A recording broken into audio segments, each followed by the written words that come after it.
Saya sudah siapkan nasi kotak, Pak. Saya tidak tahu isinya nih, Pak. Kalau Bapak-Bapak Dewan yang hadir saat ini mau menikmati makanan yang kami beli, Pak, silakan. Inilah penderitaan kami. Atau kita balik posisi. Kami di Jakarta, Bapak di kampung kami. Baru kami ambil uang ke sini. Bagaimana perasaan? Istri saya kemarin curhat dengan saya. Seperti ini. Pak, coba lihat di Kalimantan, khususnya di Samarinda. Tidak ada saya lihat gedung besar. Tidak ada saya lihat gedung tinggi. Tidak ada gedung pencakar langit. Padahal Kaltim banyak uang katanya. Bayangkan, Pak. Renungkan ini. Saya sebenarnya ingin ketemu dengan Menko, Pak. Menteri Keuangan kita.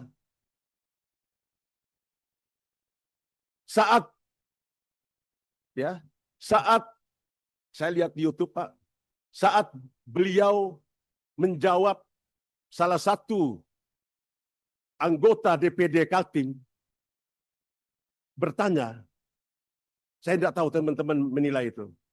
Itu jawaban seorang pejabat Menteri Keuangan.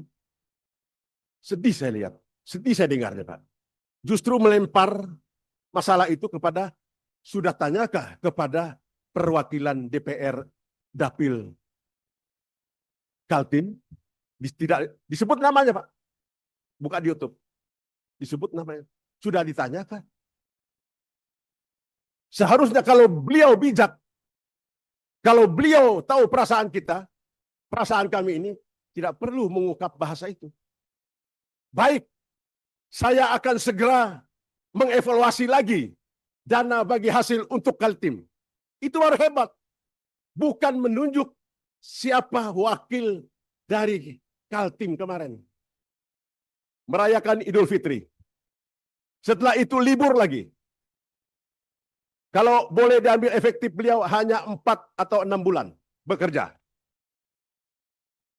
Kira-kira seorang pejabat yang hebat dengan program, ya, dengan segala bentuk konsepnya untuk mengurus suatu provinsi yang besar seperti Kaltim, bisa enggak melakukan kegiatan atau program itu tanpa ada anggaran?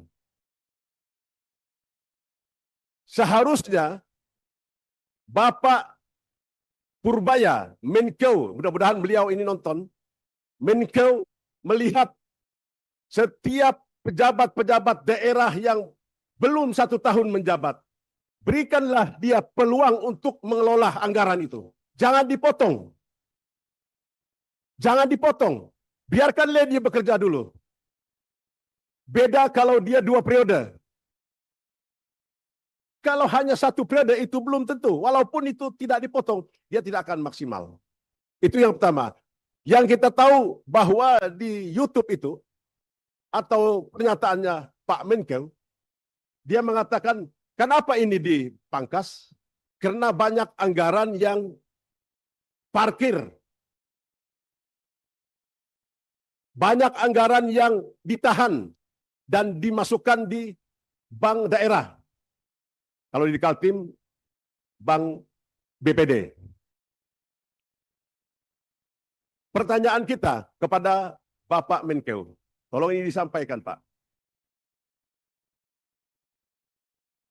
Ini apakah di saat pejabat-pejabat kita yang sekarang ini bekerja, Bapak Gubernur Kalimantan Timur, efektif tadi 6 bulan, 7 bulan, kira-kira uang yang dikatakan parkir itu, apakah ini harus langsung dipotong, dipangkas?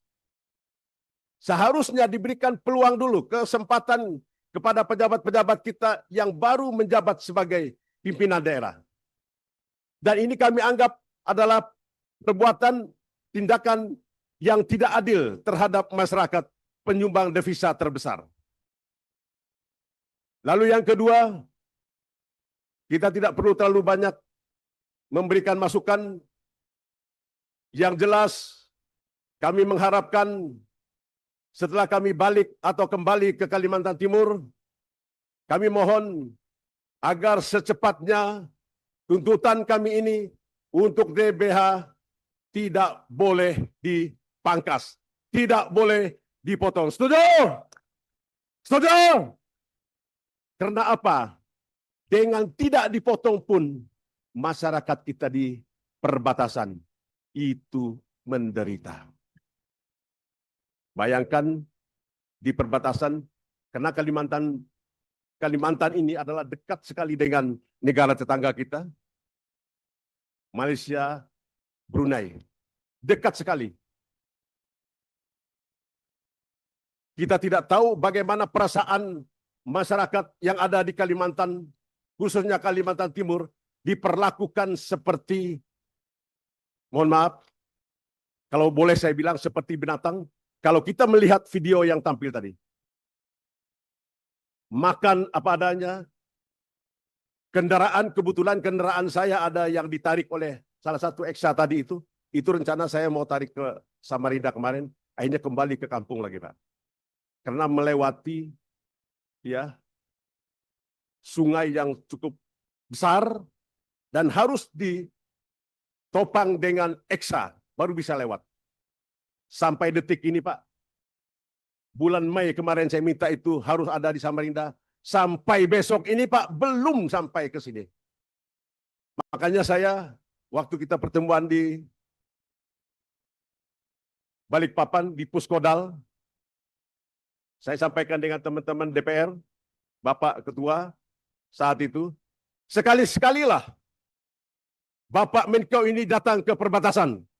Tidak perlu lama-lama. 1 minggu, Pak. 1 minggu saja. Di perbatasan itu dekat dengan Malaysia. Itu kampung saya, Pak.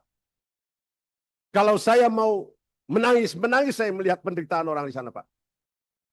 Kenapa kami harus bicara seperti ini, Pak? Karena kami ini banyak uangnya, kata kita. Seluruh dunia tahu Kaltim itu banyak uang. Kalimantan itu berhamburan uang. Sekarang uangnya di mana? Dibawa ke pusat. Siapa yang membawa itu? Itulah mereka-mereka pengusaha, konco-konco di situ. Jangan cari kesalahan pemerintah yang lain. Jangan melempar masalah kepada yang terdahulu. Lihat siapa yang menikmati, siapa yang merasakan itu saat ini. Ya kami ini, Pak. Tadi pagi kami jam 6 dari Samarinda, Pak Udin, sebagai wakil DPR dari Dapil Kaltim. Jam 6 terbang pesawat sampai di sini, Pak. Saya minta kita hadir. Saya sudah siapkan nasi kotak, Pak. Saya tidak tahu isinya nih, Pak. Kalau Bapak-Bapak Dewan yang hadir saat ini mau menikmati makanan yang kami beli, Pak, silakan. Inilah penderitaan kami. Atau kita balik posisi. Kami di Jakarta, Bapak di kampung kami. Baru kami ambil uang ke sini. Bagaimana perasaan? Istri saya kemarin curhat dengan saya seperti ini. Pak, coba lihat di Kalimantan, khususnya di Samarinda. Tidak ada saya lihat gedung besar. Tidak ada saya lihat gedung tinggi. Tidak ada gedung pencakar langit. Padahal Kaltim banyak uang katanya. Bayangkan, Pak. Renungkan ini. Saya sebenarnya ingin ketemu dengan Menko, Pak. Menteri Keuangan kita. Saat saya lihat di YouTube, Pak, saat beliau menjawab salah satu anggota DPD Kaltim bertanya, saya tidak tahu teman-teman menilai itu. Itu jawaban seorang pejabat Menteri Keuangan.